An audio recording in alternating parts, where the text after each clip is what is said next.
This occurred not long after I turned 18 years old. My girlfriend had also just turned 18 a few days ago, which meant her parents had finally trusted me and her to be alone in the house while they went out for dinner. My girlfriend had always been a fan of horror films and creepy things in general. She loved reading creepypastas and watching dark and gory films such as Hostel and Saw. One evening, I was sitting with her while she finished watching the last few minutes of The Human Centipede. We both had a few drinks, and I was about to go to bed, but she suggested we look for other horror films to watch online. Despite my tiredness, I obliged. A few minutes of searching revealed all of her favourite online film sites had been taken down. That's when she thought of a chilling alternative. "Ever heard of the dark web?" she asked. I'd heard whispers around school about the site, but never took much interest. "Yeah, I have," I replied, trying to act brave. A smile of excitement appeared on her face.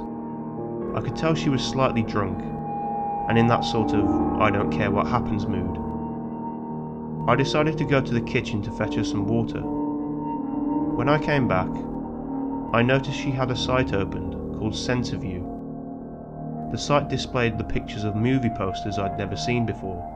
I correctly assumed it was a site that sold banned horror films from other countries. All of them looked pretty unoriginal, nothing I hadn't seen before, all except for one.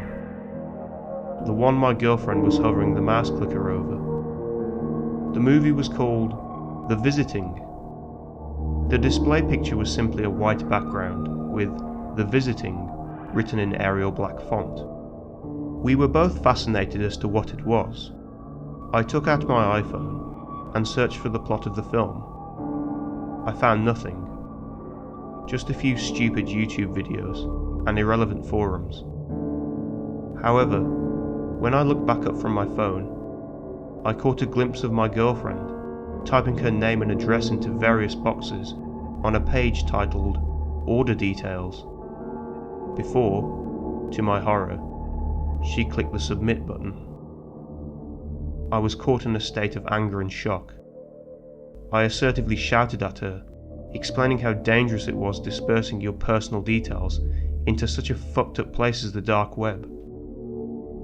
I could see my attempts to correct her were futile, as the alcohol was hitting her hard, and she was not paying attention whatsoever. Frustrated, I went to bed, deciding to discuss it with her the next morning. The next morning, she seemed to have little regret over her actions. She spent the morning explaining how she was curious, and she was in no danger. She even commented that the experience would be fun. However, I wasn't convinced. She told me not to tell her parents, fearing they would not trust her to be alone in the house again. I promised to say nothing, and headed back home. 3 days later, I was visiting her house again. Her parents had gone to meet with some friends from work for a drink, and we were watching The Exorcist on DVD. During a particularly non-eventful part of the film, my girlfriend began joking about how horrified I looked a few days ago when we were discussing the dark web. She said she only received a fairly professional-looking email confirming the order, and nothing else. I began to yield to her argument. Perhaps I was overreacting. It was merely seconds after our conversation finished that an aggressive knock came from the door. It sounded like it was from 2 doors, but I dismissed this as an echo. I began to look concerned, while my girlfriend began laughing once again, at the look of terror on my face. I put on a fake smile as I walked towards the door. It erased clean from my face when I saw who stood outside. A tall, stocky man in a ski mask and dark clothes stood at the front door, wielding a hammer. I was about to call out to my girlfriend to call the police, when a blood-curdling scream echoed through the house. I raced back into the room to see my girlfriend pointing at the window facing the garden. An identical man stood at the window, only he was holding a small bat. I grabbed my girlfriend and sprinted up the stairs. We hid in the master bedroom while I called the police, who told me they would be there as soon as possible. As I finished the call, I heard one of the doors smash. They were in the house. Without thinking, I pushed the window open and told my girlfriend to jump, run, and not look back. She jumped and landed safely on the grassy garden below.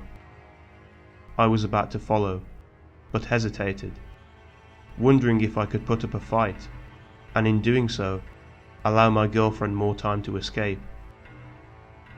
It was then I heard a deep, aggressive voice from just outside the door.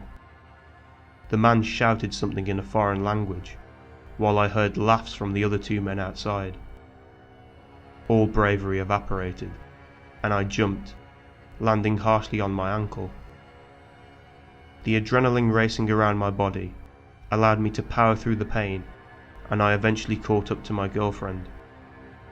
We were running for what seemed like hours, but in reality was most likely 10 minutes. We ended up next to the local park, a safe distance away from the house. My girlfriend began sobbing, and I comforted her, trying to avoid my own desire to break down. It was not long after that the police called me on my mobile. They were at the house, and as far as they could tell, the attackers were gone. After taking a few minutes to compose ourselves, me and my girlfriend made our way back. There were 3 police officers at the house. One was examining each room for any evidence or damage left by the men. One was comforting my clearly shaken girlfriend, while the other asked me questions. The shock was clouding my memory. I was only able to tell them a few details about their clothing and the fact they spoke in an Eastern European language. My girlfriend handed over her phone and computer for the police to investigate, and they left.